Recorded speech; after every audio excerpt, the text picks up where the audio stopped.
Voy a hablar menos y presentar más. Bueno, yo les quería presentar, yo trabajo en una empresa Elena. Elena, si tapo a alguien ahí me avisan, es una empresa bastante grande en Estados Unidos, Elena Agri Enterprise. Es una empresa que se pelea el primer y segundo lugar con Agrium.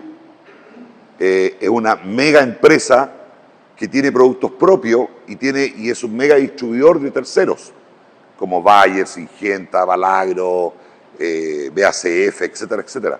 Pero tiene una línea de productos propios. Es una empresa que tiene bastantes años en el mercado, obviamente ventas importantes, tiene alrededor de 400 sucursales en Estados Unidos y alrededor de 1000 agrónomos en terreno. Ellos venden directo a productor, trabajan directo. Hace 2 o 3 semanas estuvimos en Filadelfia viendo algunas sucursales, cómo trabajan con los productores, fuimos a campo y sobre todo lo que están haciendo y desarrollando nuevas tecnologías. Y lo que nosotros en México y en Latinoamérica desarrollamos los productos propios de Elena. ¿Ok? Aquí algo falla, pero bueno. La matriz está ubicada en Memphis, en Tennessee, en el fondo. Lo bueno que nos invitan para allá, siempre. Tiene alrededor de 6 plantas alrededor de Estados Unidos, que se llama Elena Industry, donde produce los productos propios. También hace productos para terceros, ¿ok? Y todos los retail normalmente son de este tamaño, donde tienen toda una infraestructura también de aplicación. Ellos tienen helicópteros, tienen aviones, tienen máquinas aplicadoras gigantes de 4000 litros. Ellos entregan al productor el producto aplicado, ¿ok? También venden semillas, etcétera, etcétera. Tiene toda la división de laboratorio, donde hace toda la certificación de los productos, incluso todos los embarques que vienen a México, siempre se dejan muestras en el laboratorio ante cualquier problema, queda como respaldo, ¿ok? Eso es muy típico. Y el departamento que trabajamos nosotros, que es APG, que es Elena Product Group, donde se generan y se desarrollan los productos propios, ¿ok? Dentro de los cuales ustedes pueden ver varios acá. Hoy día estamos presentes prácticamente en 15 países de la TAM, todo lo que es Centroamérica, México, toda la costa Pacífico. En Brasil hay un colega en Brasil, hay un colega en Argentina que ve obviamente Uruguay y Bolivia. Yo veo toda esta franja y Centroamérica lo ve otro colega. Y aquí Kenneth está con Esteban, están de responsable de México. Lo bueno es que las oficinas nuestras están en Nueva York. Eso es lo positivo, porque cada vez que nos citan a reunión nosotros nos vamos a Nueva York. ¿Tá? Entonces ahí nos quedamos siempre a hacer shopping y a pasear y a comer algo rico. Pero es algo que dentro de los portafolios que más se han desarrollado en Latinoamérica, ustedes los pueden ver acá, nuestro producto estrella en Latinoamérica y en general en Estados Unidos, Coron, en diferentes formulaciones, hay alrededor de 15 formulaciones distintas. Elena es el producto número 1 para Elena, se venden alrededor de 18 millones de galones en el año, o sea, multiplíquelo por 3.785 y le da la cantidad de litros. Mucho se aplica en Florida, en todo lo que son granos, en California también, en frutales, en hortalizas, en Arkansas, se utiliza muchísimo este producto. Pero este es un portafolio bastante acá. Cada una de las líneas, los LMAX también, es una línea que son alrededor de 10 productos. La línea Núcleos también son una línea de muchos productos. Y ácidos húmicos, también hay varios productos dentro del portafolio. Colocamos los más relevantes para no mostrarlos todos, de los cuales hemos hecho muchísimo trabajo con estos 2 productos que son parte de lo que vamos a hablar hoy día. Estos 2 productos tienen mucha presencia en general en el mercado latinoamericano, sobre todo en frutales, son esenciales. ¿Ok? Entonces, un poquito vamos a tratar de hablar un poquito de ellos también, cuáles son las tecnologías. Importante entender, estos son parte de la línea de productos, que son 100% en solución en general y no son en suspensión, que es diferente. ¿Ok? Porque en suspensión normalmente yo puedo tener precipitado, puedo tener problemas incluso de separación en diferentes concentraciones, pero siempre son 100% en solución. ¿Ah? Y eso es importante entenderlo y conocerlo porque son tecnologías que hay en el mercado. O sea, yo les comento, en Perú me toca mucho ver que inyectan a un productor de 2.000 hectáreas de uva, que inyecta un producto no, que era barato y le taponó la mitad a los goteros. ¿Sabes lo que es cambiar cinta en 1.000 hectáreas o no? ¿Cuánto cuesta eso? Entonces, son cosas que tenemos que entender las tecnologías y cómo están formuladas. Bueno, y a lo que veníamos hoy día, aquí yo siempre hablo un poquitito en el tema de fertilidad. Vamos a hacer una pequeña introducción de nutrición. Fertilidad de suelo versus nutrición de cultivo.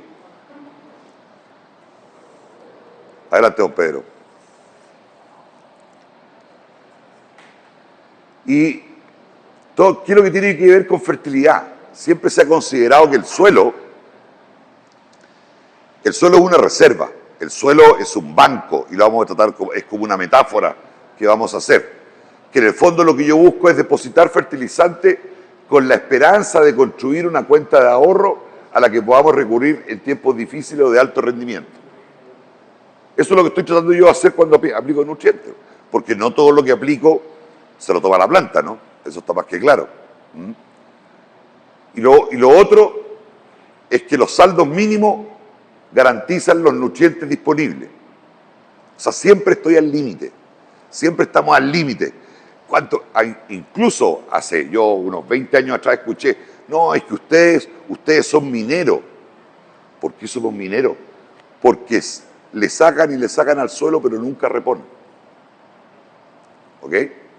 Entonces eso también nos pasa, y uno ve la degradación, uno ve las pérdidas de fertilidad de los suelos, y es un tema grave, es un tema complicado. Ahora, el tema de la nutrición, obviamente, depende de la salud de este banco, que no vaya a quebrar. Y es diferente. Es lo que tiene acceso a la planta, que tampoco es todo lo que está depositado en el suelo. Y hay restricciones para aplicar estos retiros. Humedad, acceso a la raíz, temperatura, etcétera, etcétera. Hay varias cosas más, pero estos son los más relevantes.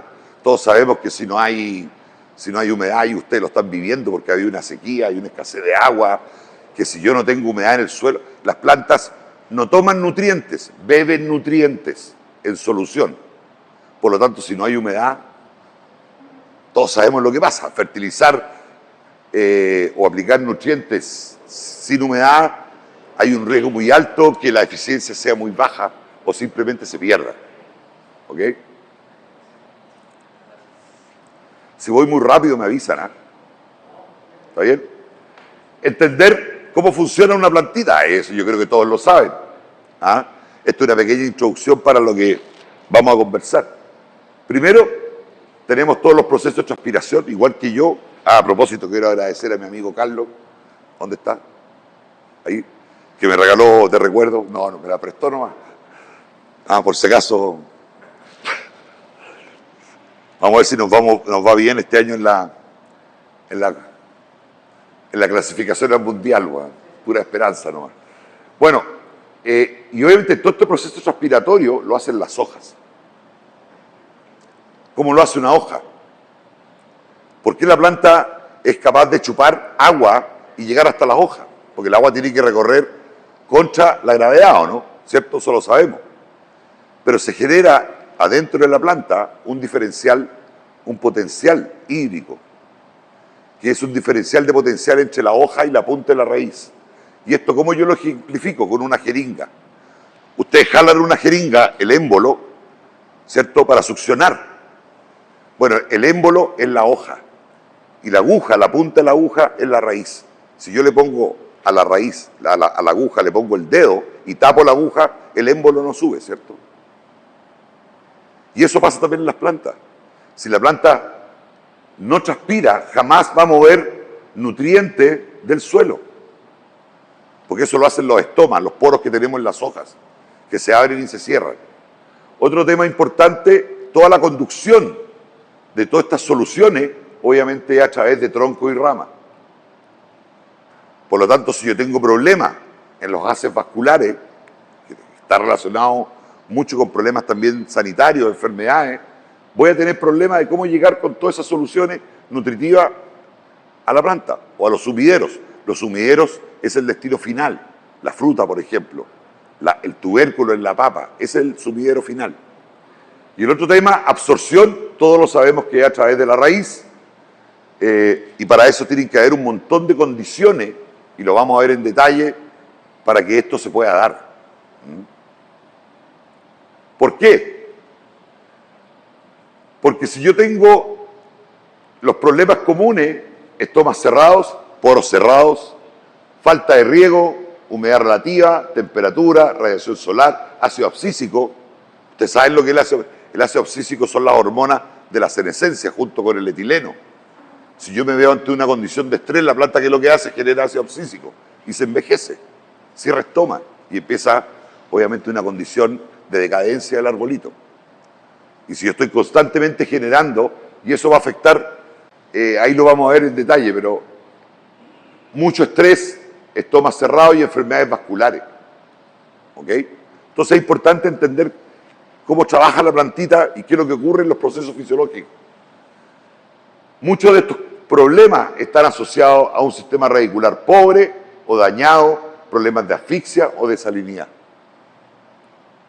Y lo vamos a ver por qué. Vamos a enfocar en 2 o 3 puntos, no vamos a ver todos los detalles porque si no estaríamos todo un día. Primero, un sistema radicular pobre o dañado por escasez hídrica. Sequías permanentes, problemas de falta de agua, que lo tenemos, todos tenemos esos problemas. Hay un daño muy grande a las raíces. También ocurre, si me caen en 3, 4 días 200 milímetros de agua, también tengo el riesgo de asfixiar las raíces. Y yo escarbo 20 o 30 centímetros y agarro el agua así, y un terrón de tierra y agua libre me cae, y eso también es un problema, porque las raíces están aquí, hasta aquí con agua. Y acuérdense que las raíces respiran también. Compactación de suelo, esto lo vamos a tocar hoy en día, por eso. Menor intercambio gaseoso, la respiración. Las raíces, obviamente, tiene que haber un intercambio de CO2 y oxígeno en el suelo. Para eso tiene que haber poros, tiene que haber estructura de suelo. ¿Ok? Si no, probable el arbolito, en vez de durarnos 10 años, nos va a durar 5. Y, obviamente, todas las deficiencias en nutrición de las plantas, desequilibrio hormonales, producción de auxina, zinc, etc. Acuérdense que ¿dónde se producen las auxinas? En las raíces. Y la citoquinina en la parte aérea. Entonces, uno lo que busca también es un equilibrio. Menor cantidad de raíces absorbentes, menor hidratación de las plantas y trae todos los problemas asociados. Los efectos de la salinidad.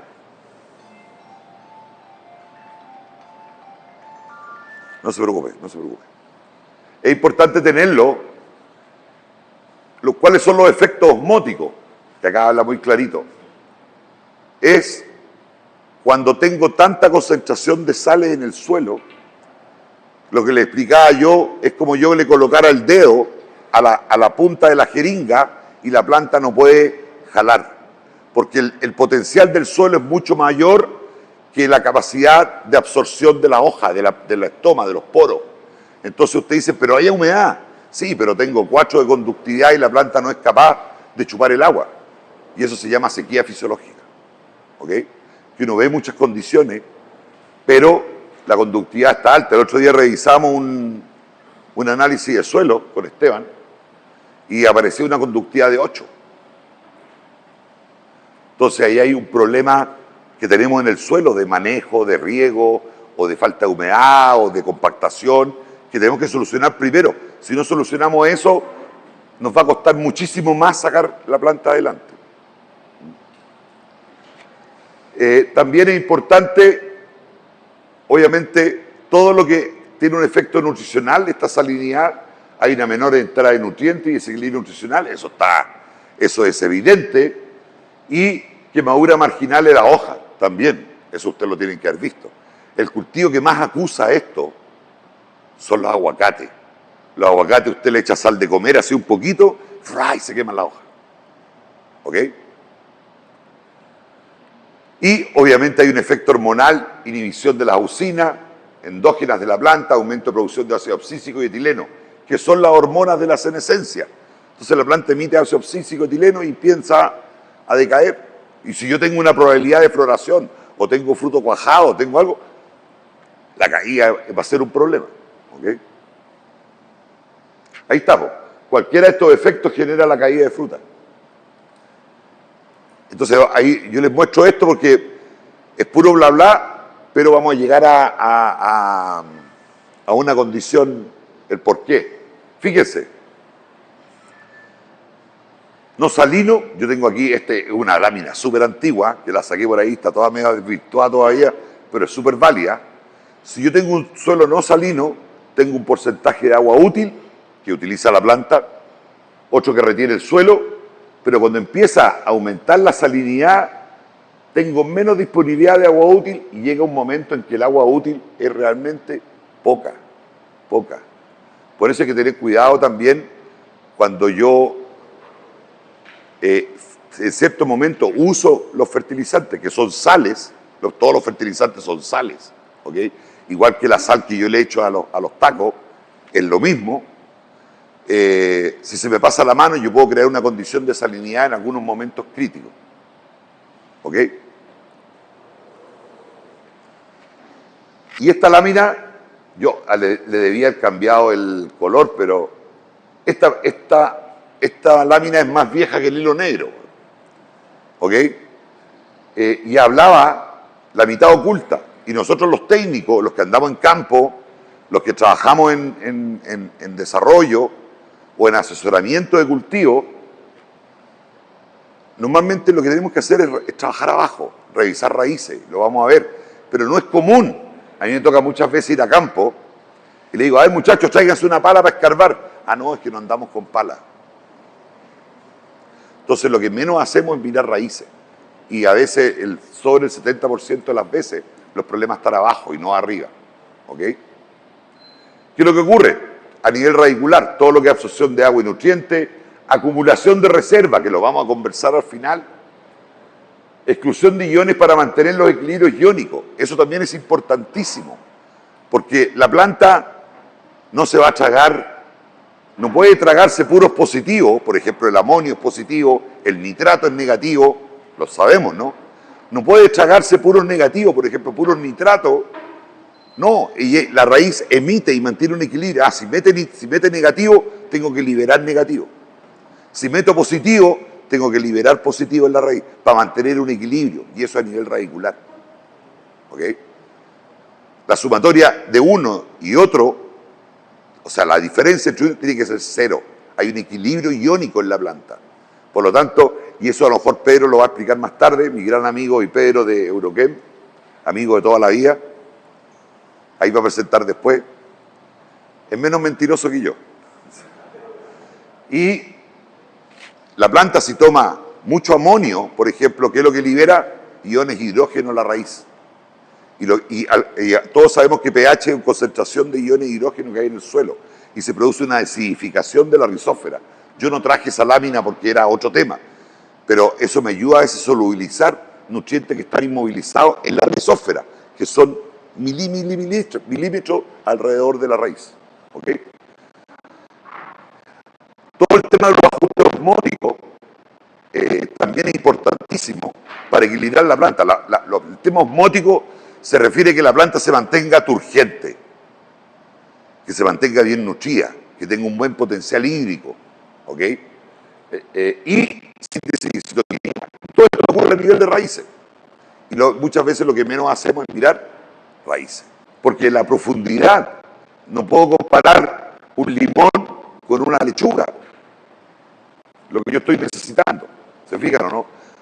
No es solamente porque muchas veces los pelos radiculares o las raíces no llegan a 1 metro o a 2 metros de tomando nutrientes, pero no se pueden encontrar con estratas impermeables a 40 centímetros o a 50 centímetros, o con carbonatos, por ejemplo, que son un problema también. Otro factor importante que limita el famoso pH del suelo, que lo hablábamos recién, potencial de hidrógeno, concentración de iones de hidrógeno que encontramos en la solución del suelo.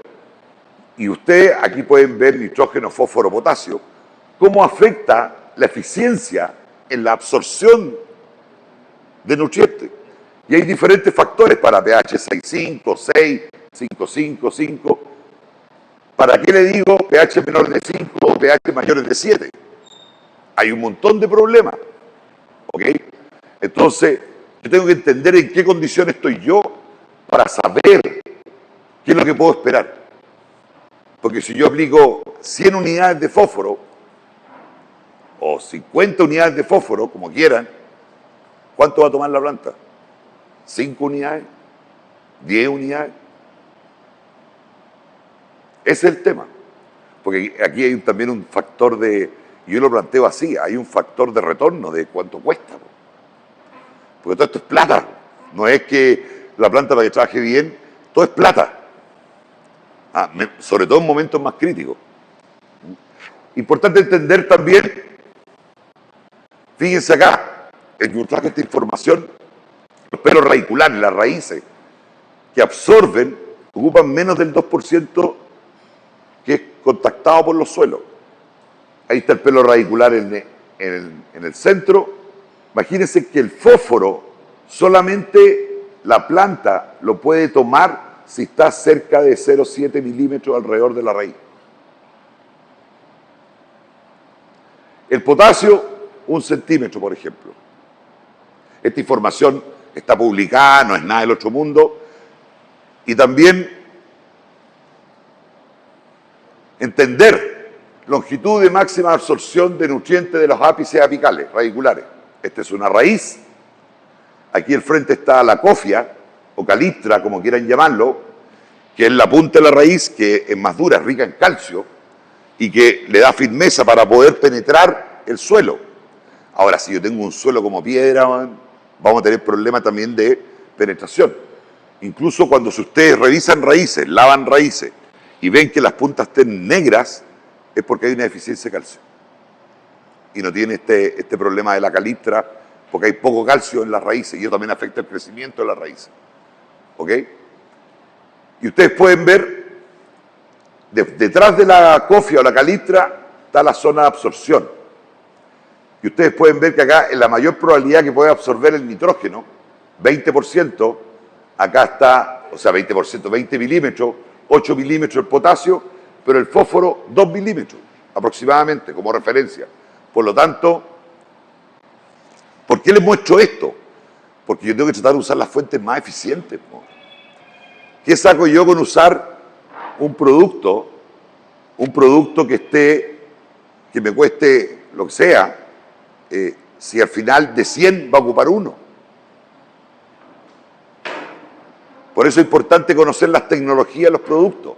No solamente los de Elena, sino lo que hay en el mercado. ¿Qué le están ofreciendo? ¿Cuál es la tecnología? ¿Cuál es la eficiencia? ¿Qué se me va a redituar esto? Porque, y yo lo digo siempre, si yo, me salí del tema, pero si yo voy a aplicar algo que tiene más tecnología, porque espero una mejor calidad de planta, espero más fruta, mejor fruta, si no, no tiene ni un sentido. ¿Ok? Eso es lo primero. Si no están de acuerdo conmigo, me dicen, ¿ah? Ese es el coffee break. Se nos cayó el coffee. Murió el coffee break. Importante.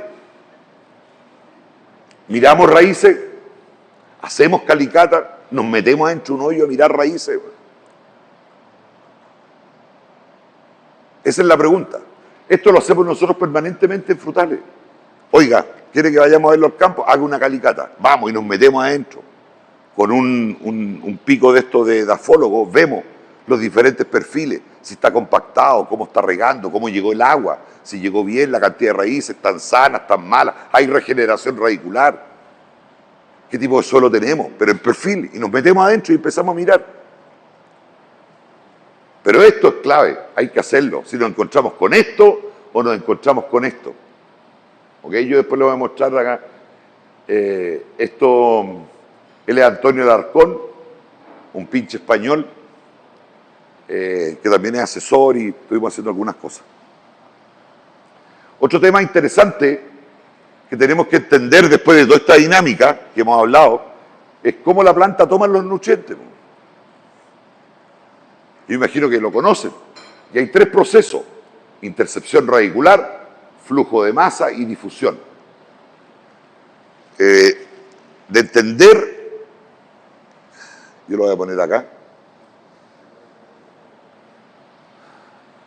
Esto es un trabajo que se hizo en maíz, pero es válido para cerezo, mandarino, limones, para todos los cultivos. La fisiología es igual en todas las plantas.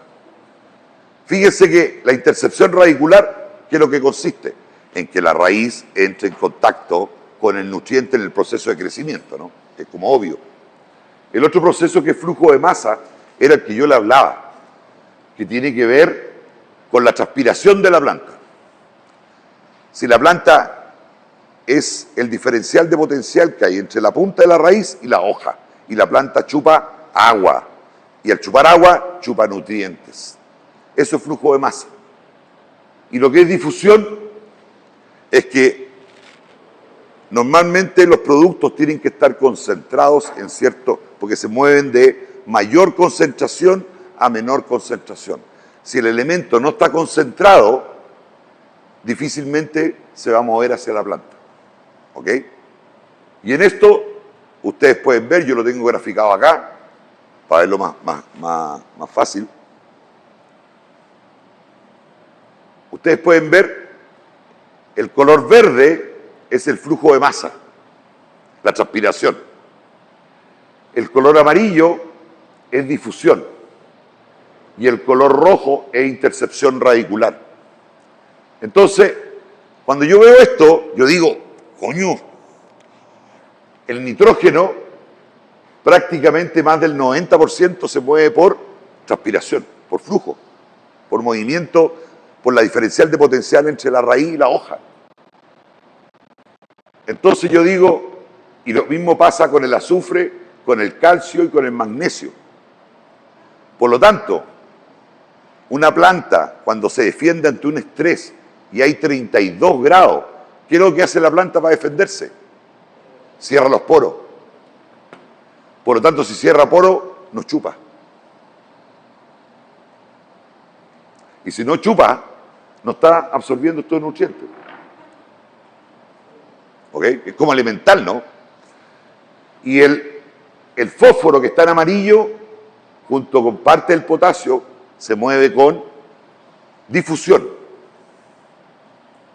Por lo tanto, tiene que estar concentrado. Yo no saco nada con tirar fósforo al voleo, ¿ok?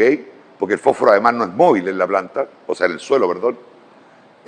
Por lo tanto, tengo que tratar en qué momento, cuál es mi momento fisiológico, y lo vamos a ver, lo vamos a conversar, en que la planta tiene un flash radicular.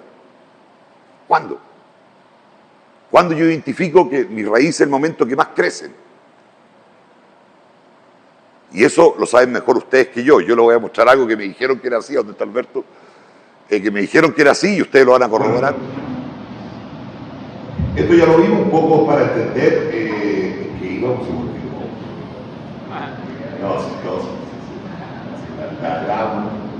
Bueno, y entendiendo estos conceptos, cómo funcionan, cómo la planta toma los nutrientes, cómo la planta los transloca, también está en función las fuentes que uso, el momento de aplicación, la materia prima en sí, la tecnología de los productos.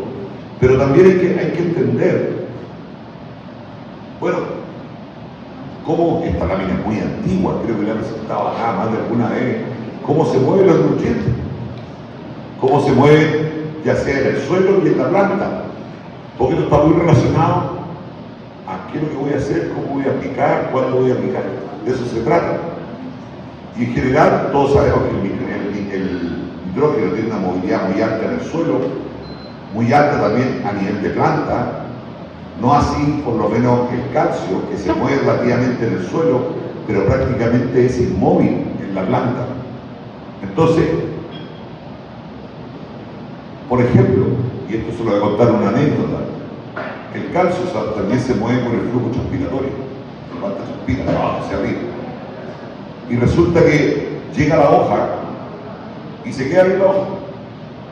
El calcio, yo necesito en el fruto, oye, que se me rajó el fruto, en el caso de naranja o mandarino, que se presentan rajadura o cracking también, ese calcio de la hoja no se va a mover el fruto.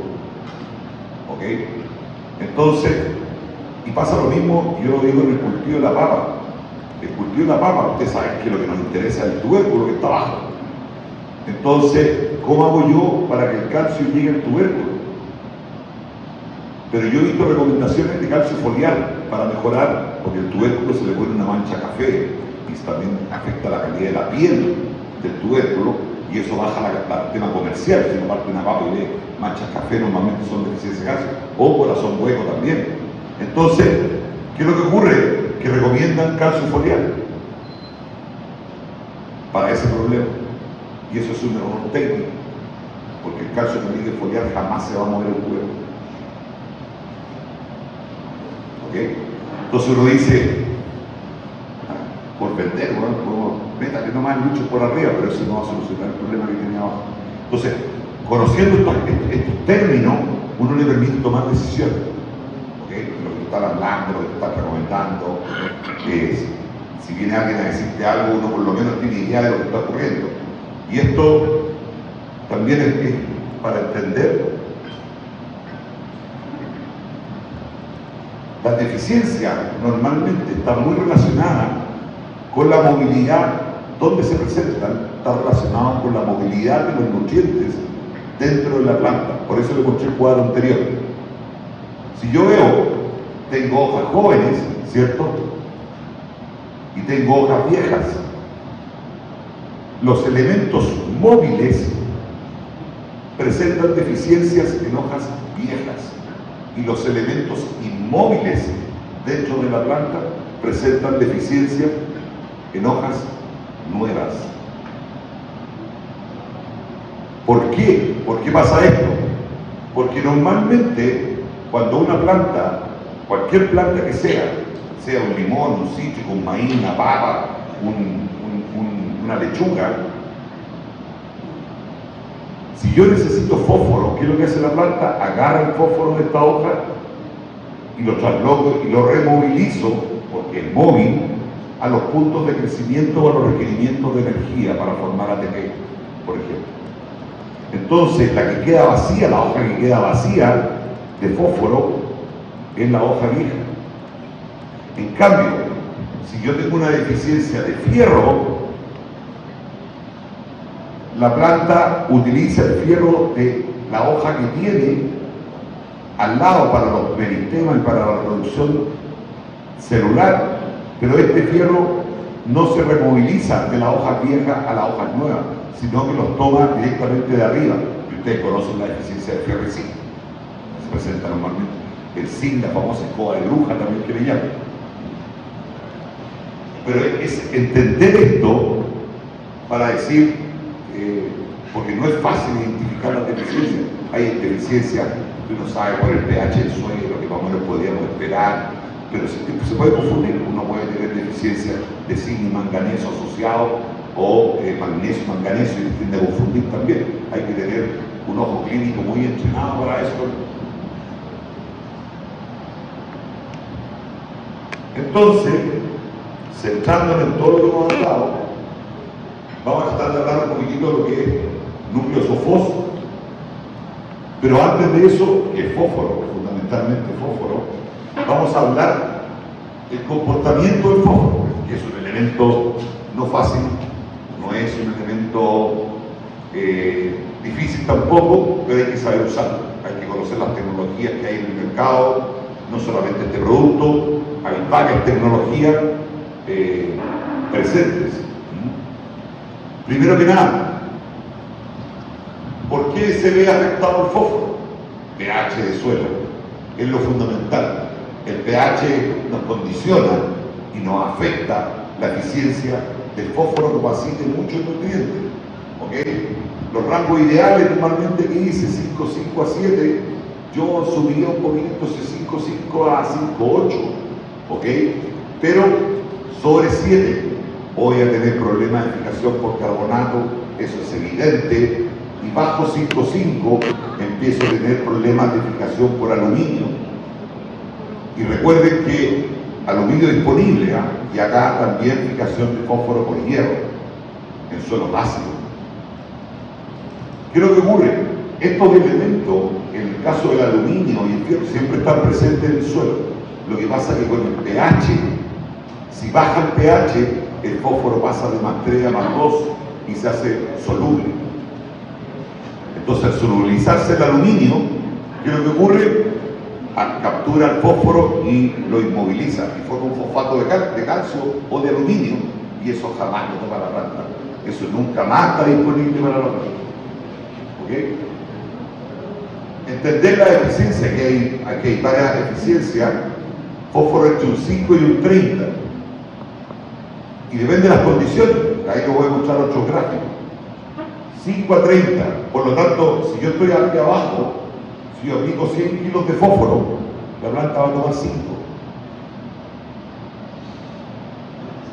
¿Y qué pasó con el otro 95? Queda depositado en el suelo. Se va fijando, va formando estructura, y a veces nosotros hacemos análisis y encontramos, hoy yo tengo 80 partes por millón de fósforo disponible. Fósforo disponible, ¿ok? Porque también me he encontrado en otros países que entregan, no, mi suelo tiene 120 partes por millón de fósforo. Pero con eso tiene suficiente, si el cultivo requiere 20, 25 partes por millón. ¿Ok? Entonces, ¿qué es lo que ocurre?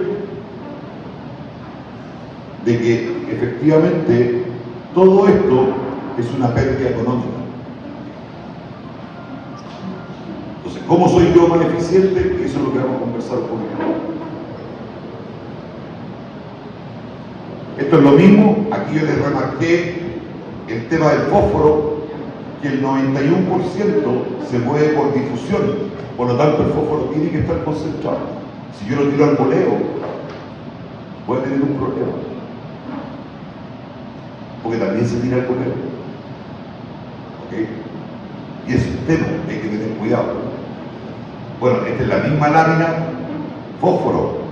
Vean, 2 milímetros de lápiz radicular tengo para que la planta no pueda tomar. Obviamente es un tema, ¿okay?, de muy baja eficiencia, y esto está relacionado con esto. Entender. Entonces, aquí ustedes pueden ver los 3 elementos, los macroelementos, no los más importantes, son los que se requieren en mayor cantidad, por eso le llamamos macro. La localización del nitrógeno 17 días después de la aplicación. Lo mismo con el fósforo y lo mismo con el potasio.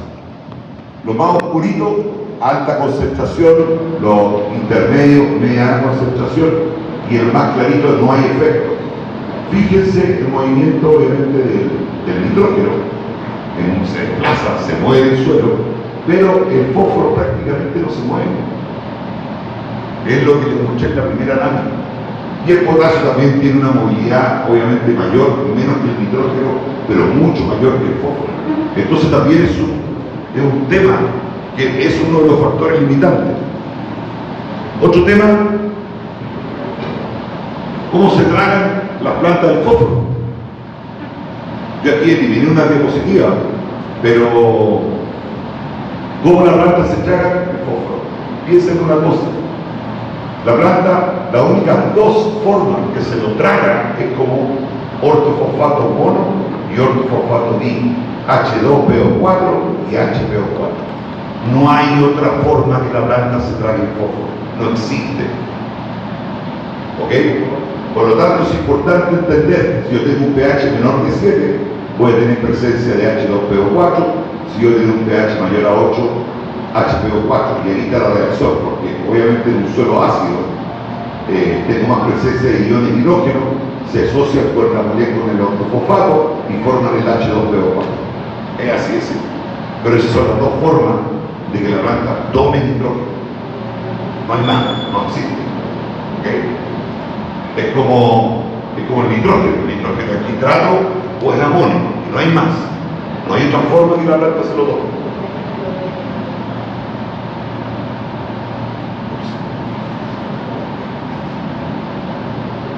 Importante las funciones del fósforo.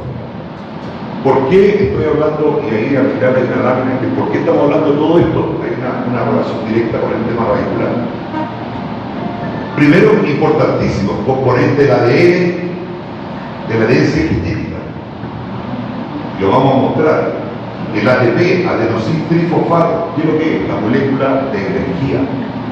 También el fósforo forma parte de todos los procesos metabólicos.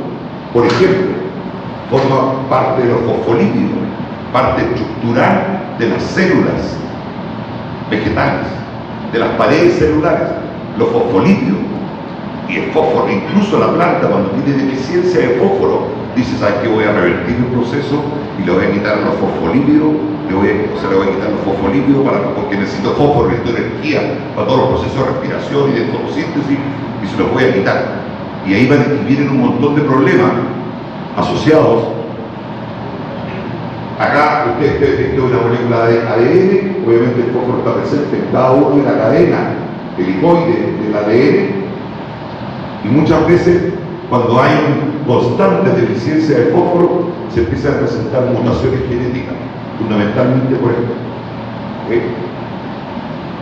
Molécula de energía, el fósforo es fundamental. Hoy día ya se está usando en frutales, incluso. ¿Cuáles son los momentos de mayor demanda energética de un arbolito de limón? ¿Cuándo? ¿Cuándo es el mayor requerimiento que yo requiero ATP, requiero energía? Por el fósforo. Floración, momento más crítico que la planta requiere energía. Hoy día ya en muchos frutales, en varios países, incluso aparte del suelo, en diferentes momentos se están haciendo aplicaciones foliares de fósforo dirigidas a ciertos momentos de alto requerimiento energético de la planta. No es lo mismo que el suelo, pero se están haciendo también en cerezo, en uva, en palto, en mandarino. Se están usando estas tecnologías, porque antes decían, porque el fósforo no es como el nitrógeno, que en 10 horas lo tengo adentro de la planta, el fósforo se demora un par de días en penetrar la hoja. Por eso es importante entender también qué fue este utilizo.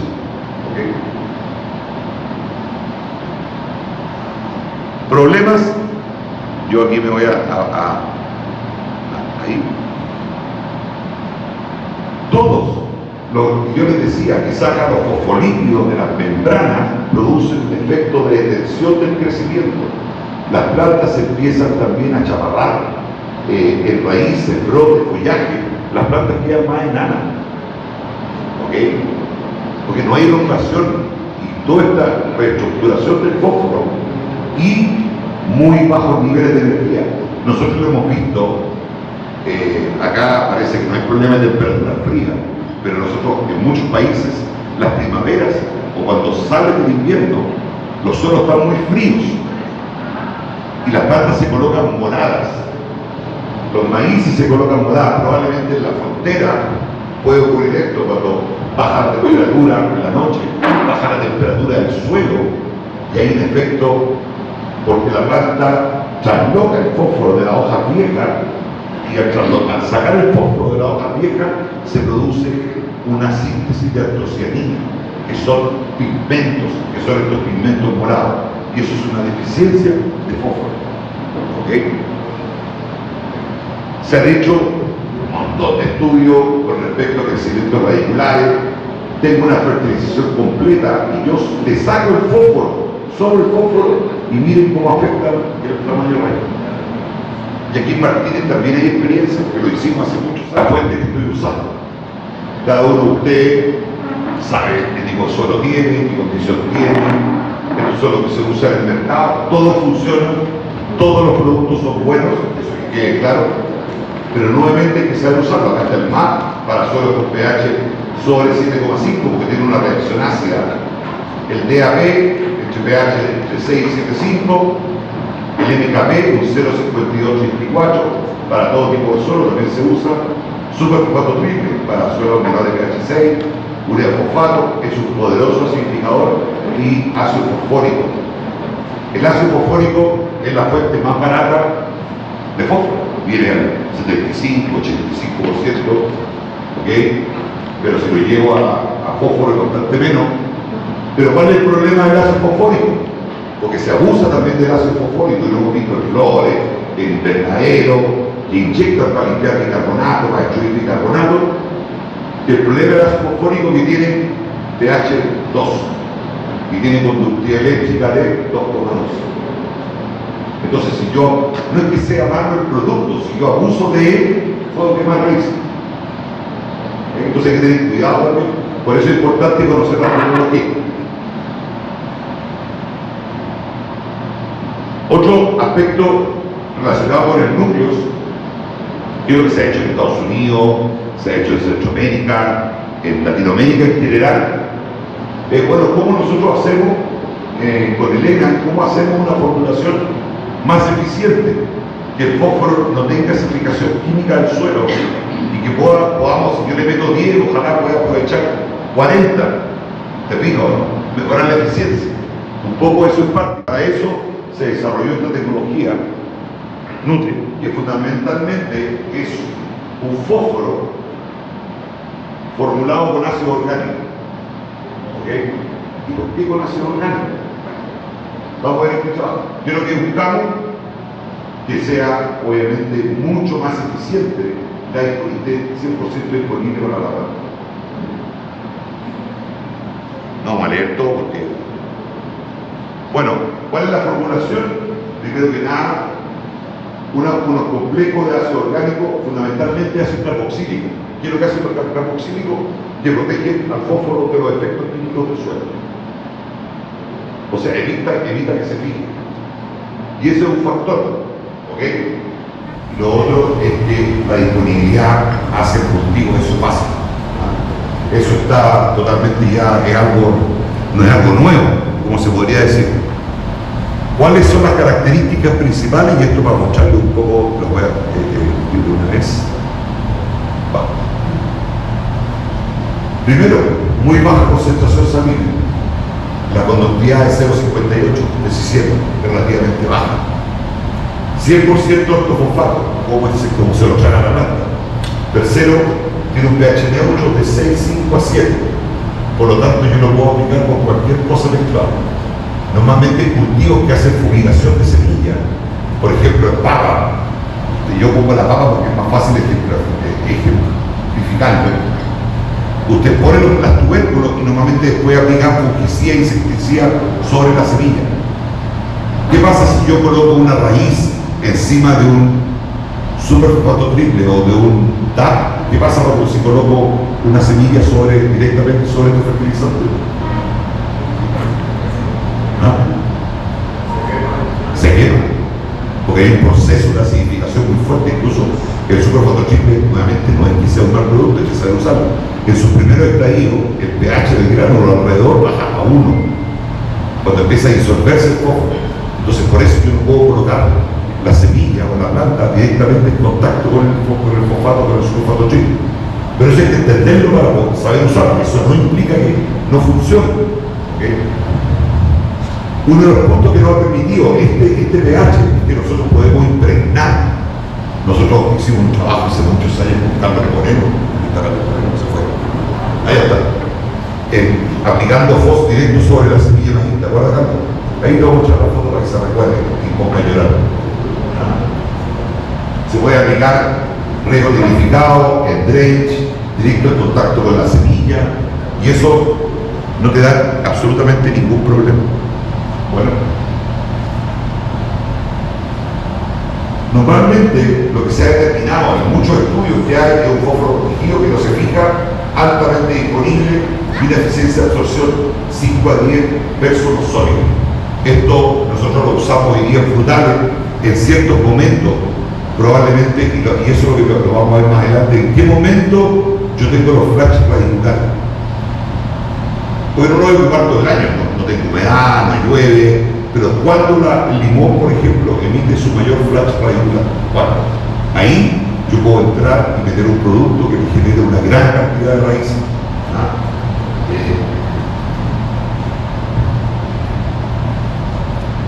Y aquí yo quería mostrar esto es muy típico por bajas temperaturas, que acá no, en este caso no creo que haya los pájaros se caen asados hoy día. Esto, eso es lo que quería mostrar, se puede aplicar con máquina. Nosotros lo hemos hecho con un kit que la sembradora va colocando la semilla y justo detrás de la semilla va una boquilla con un chorreo líquido botando el fósforo directamente sobre la semilla. ¿Por qué es importante? Porque cómo se mueve el fósforo por difusión, pero para eso tiene que estar concentrado. Entonces, cuando yo le coloco al lado de la semilla el fósforo, está concentrado al lado de la semilla. Entonces, cuando emita y no se me está fijando con el suelo, entonces cuando la semilla ya emita sus primeros raíces, tiene el fósforo disponible al lado. ¿Y eso en qué se traduce?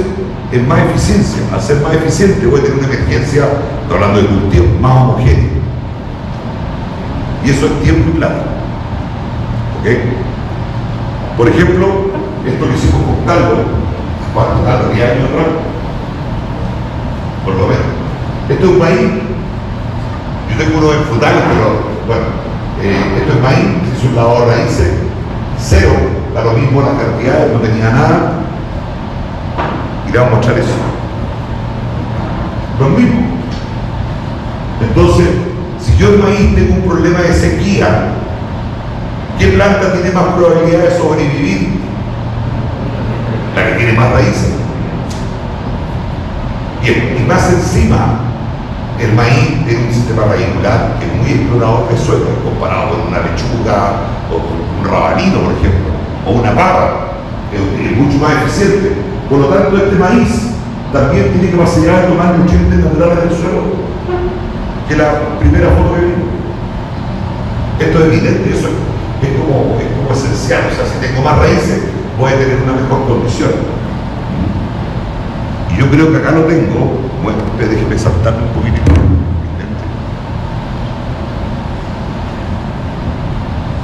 Voy a saltar acá. Después volver para atrás.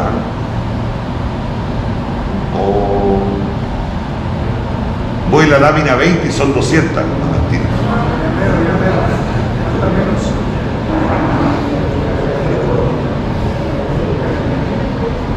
Y no es chiste. Yo quería mostrar esto. Esto quería mostrar. Esto es limón, acá en Martínez. ¿Ok? Obviamente cuando yo hago un mesotrón o hago una calicata y hago una exploración radicular, yo me puedo encontrar con esto.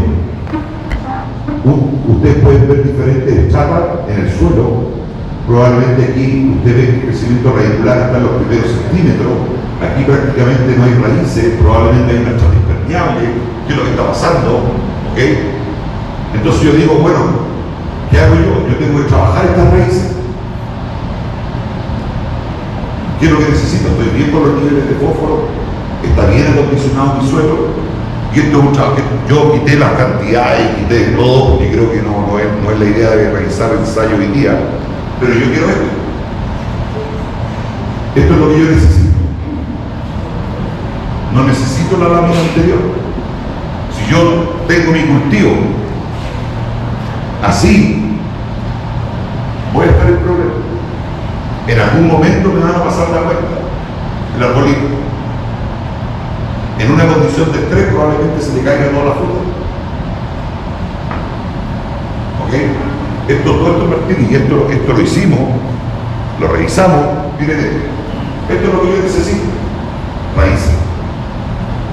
Si yo no tengo esto, cuando encargo un arbolito, hago una calicata, miro, observo, estoy metido en un problema. Tengo que trabajar raíces. ¿Ok? Y ahora vamos a tocar un tema que es complementario a esto, que es hablar un poco de uno de los grandes mitos que hay, que en muchas partes son mitos, se dicen muchas cosas, como para cerrar y entrar en el tema reserva, hablar del tema del espacio único. ¿Ok? ¿Están de acuerdo?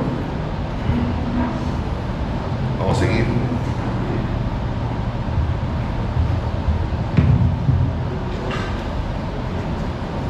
vamos a pasar algunas láminas más rápido porque se van a aguantar todo el día. Ah, no, ya es un poquito. Ya.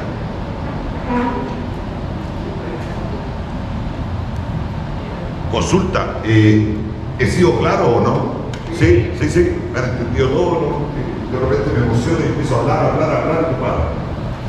en el tema de los ácidos húmicos está muy relacionado con el fósforo, con las raíces, con la promoción de suelo, que es lo que busco yo mejorar. Hay mucha información en el mercado, en general hay mucha oferta. Y uno encuentra productos desde $1 hasta $15. Y muchos asesores dicen, te recomiendo ácido húmico. ¿Y cuál uso? Es más barato. O sea, eso pasa, es normal. Y a todos nos pasa. Y encontramos uno del 85% y uno al 10%.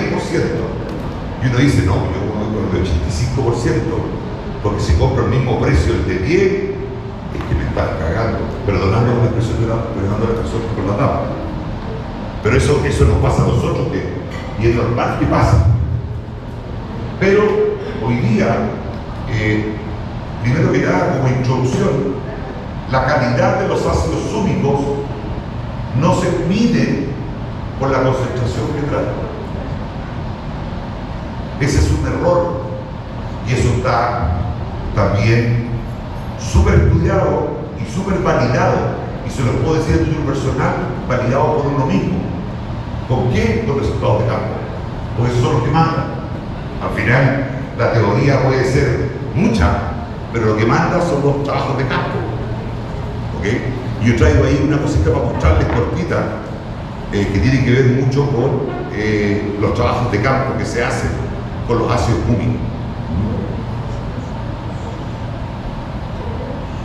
Bueno, en el fondo los ácidos húmicos es una forma concentrada de los componentes más activos que se encuentran en la materia orgánica, llamada humus.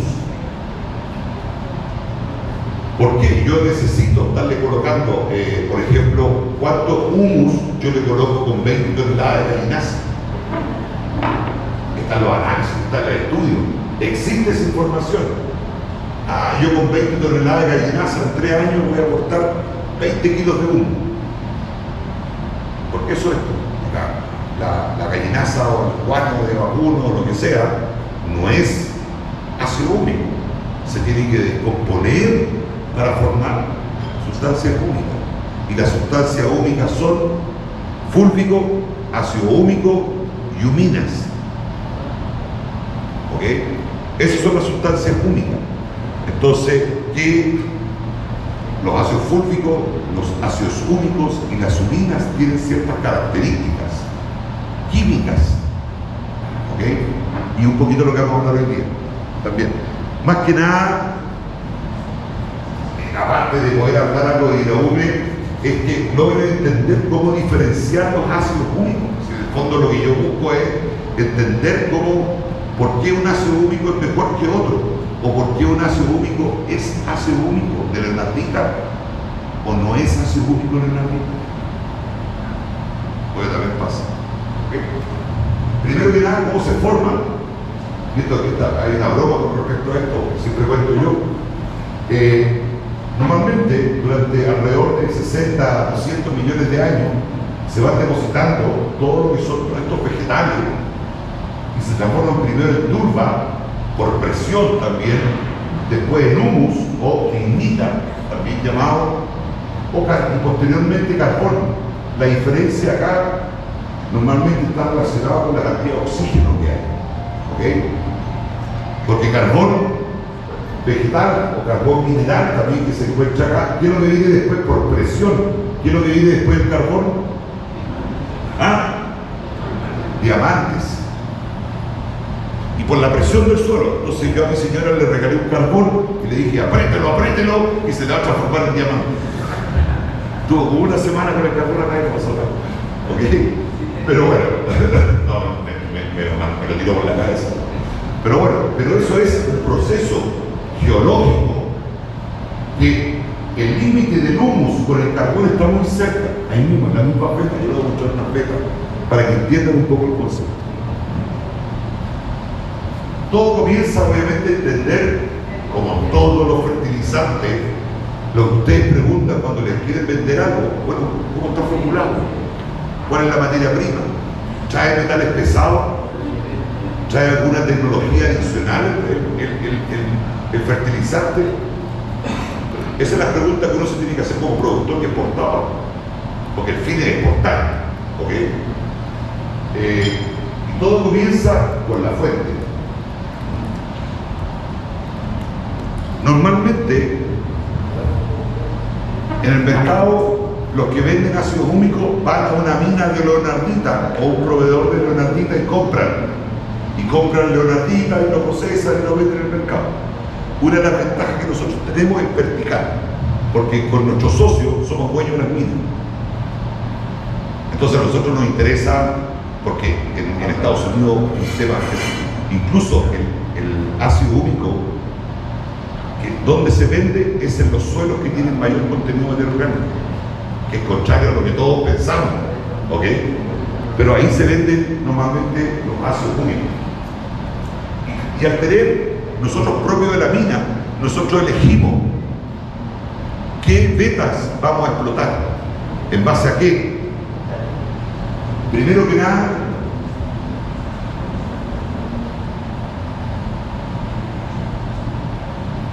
cuando yo trato de identificar las características de las minas en el desierto de Nuevo México, ahí están las minas de leonardita, acuérdense que todo eso altera entonces yo hago un depósito A que tiene, oye, ¿sabes qué? Este ácido húmico es rico en quinona. Ahí vamos a ver para qué sirve cada uno de estos elementos. Este es rico en carboxílico y amino, y esto es solamente carboxílico, muy alto en carboxílico. Entonces, son diferentes fuentes. Y también están los fenoles, aquí debería haber 8 de los fenoles. Ok, digo, bueno, yo voy a extraer esto y lo voy a homogeneizar en planta para entregar un producto rico en calidad y con un porcentaje sobre el 70% de ingrediente activo. ¿Cuál es el ingrediente activo? Sustancias húmicas, no carbono. ¿Ok? Ojo con eso. Una leonardita, y esto se lo voy a explicar acá porque es importante aclararlo. Yo tengo una leonardita granulada, ¿cierto? Que lo puedo vender granulado. Si yo la echo aquí en el agua y se me pone negro el agua con la leonardita, no es leonardita. Primero que nada, porque el agua, la leonardita es insoluble en agua. Entonces ahí es cuando uno dice, ¿será o no será? Porque si yo lo echo en el agua, los gránulos, no el polvo, los gránulos, y se vuelve negro, químicamente, porque es un tema químico, eso no lo estoy inventando yo. Normalmente tú echas leonardita acá y se van al fondo. Y pasan horas, 2 horas, 3 horas, y se empieza a colocar ámbar, el color de arriba, y empieza a liberarse poco a poco. Pero que tú lo aplicas la leonardita y se ponga negro esto, químicamente eso no es así, porque las leonarditas son solubles en bases. O sea, tengo que subir el pH. Si yo le meto pH 11 a esto, se me va a colocar negro en 2 segundos. ¿Ok? Son tips que uno tiene para poder identificar. No es que el producto no funcione y que te dice, se colocó negro, mira, mientras más oscuro es mejor. No es que no funcione, pero no es lo que dice la etiqueta. Eso es lo que uno cuestiona. ¿Ok? Entonces, es todo un tema con el cuento de los ácidos únicos, y ahí le voy a explicar otra cosa. La beta, esta es la famosa beta de leonardita. ¿La habían visto alguna vez o no? Esta beta, ustedes pueden ver, son medio rojizos, es porque son procesos oxidativos que tienen oxígeno. Y debajo de esta beta, uno la delimita, está el carbono. ¿Ok? Entonces, si yo voy y yo le digo al cliente, no, anda sacando de los 2 metros, sácate leonardita, y se le dice, no, puede sacar un poco más, y saca una balada con la retro, con la mano chango, saca una balada más para sacar carbono. Y eso, primero, no tiene ninguna funcionalidad química, pero sí física, porque el carbón me ayuda con la estructura, ¿o no? Pero nada más, solamente física, no química. Estructura de suelo, el carbón me ayuda a mejorar la estructura del suelo. Descompactación fundamentalmente. Y ahí se me va a colocar negrita el agua inmediatamente. ¿Ok? Y esta fleta, bueno, ahí hay todo un proceso en la planta, sacan el producto, hay todo un proceso para selección, para envasado, se vende también en forma granulada y en forma líquida. La materia prima es granulada, obviamente.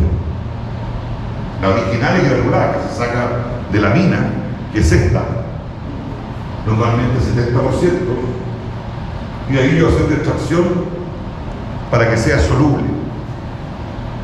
¿Ok? Vamos a saltar eso. ¿Cómo lo hago que sea soluble? Agarro una cucharadita de leonardita de la mina, ya está tamizada, y a esta agua yo le eché hidróxido de potasio, le subí el pH a 11. Entonces al subirle el pH a 11, yo hago que mi leonardita sea soluble. Y cuando ustedes quieran probar una leonardita, le pueden pedir a aquel que traiga un poco de leonardita pura, granulada, y la meten en agua y van a ver que no se pone oscura. ¿Okay? Y así pueden estar. Fíjese que fue una cucharada, y esto es 3/4 de galón de solución con hidróxido de potasio. Y sigue saliendo negro, y sigue haciendo una extracción de qué está extrayendo, qué está sacando el hidróxido de potasio en solución con agua, qué es lo que está extrayendo la leonardita. Y eso es lo que nos tenemos que preguntar. ¿Tienen alguna funcionalidad? ¿Eso que está aquí sirve para algo? Y todavía, y yo podría seguir echando y sacando. Esa es la parte activa de los ácidos húmicos. ¿Ok? No el gránulo, sino cómo yo extraigo esta fracción activa, que es la más funcional de los ácidos húmicos, o de la sustancia única en realidad. Porque también a mí lo que me interesa es aplicar ácido húmico en esta zona. No le voy a aplicar a toda la hectárea, sino me hace una fortuna. A mí me interesa que trabaje aquí, ¿ok? En esa área donde están las raíces, ahí vamos a ver los efectos. Bueno, esto es lo mismo. Al incrementar el pH del agua, yo obtengo de un granulado, obtengo un líquido. Normalmente para hacer drench, para hacer inyección en los sistemas de riego. Nosotros trabajamos hoy día, para comentarles, trabajamos muy fuerte en Ecuador, flores, hay 6.500 hectáreas de flores en invernadero. Todo se exporta a Europa, antes era Rusia, ahora está medio complicado el tema con Rusia, y Estados Unidos, y ellos tienen producción de invernadero en camas, y ellos podan 4 veces en el año: el Día de las Madres, San Valentín, el Día de Muertos. Son las fechas claves, como usted, la floración de ahora, una fruta vale más. Ellos tienen también sus fechas claves para producir flores, y cada vez que hacen podas, porque hacen el corte y podan la rosa, hay muerte de raíces. Yo creo que aquí en la época del año, cuando podan también el limón, hay muerte de raíces. Y cuando empieza la brotación, ¿qué es lo que pasa con las raíces? Empiezan a crecer. Entonces, ahí, porque tú veías, escarbabas raíces en las camas y veías 60% de las raíces muertas, negras, color negro. Entonces, hay todo un trabajo, como yo regenero la raíz de esa planta y que acumule reserva para que los tallos sean largos, gruesos y buen tamaño de botón. Porque esa es la ciencia de la flor.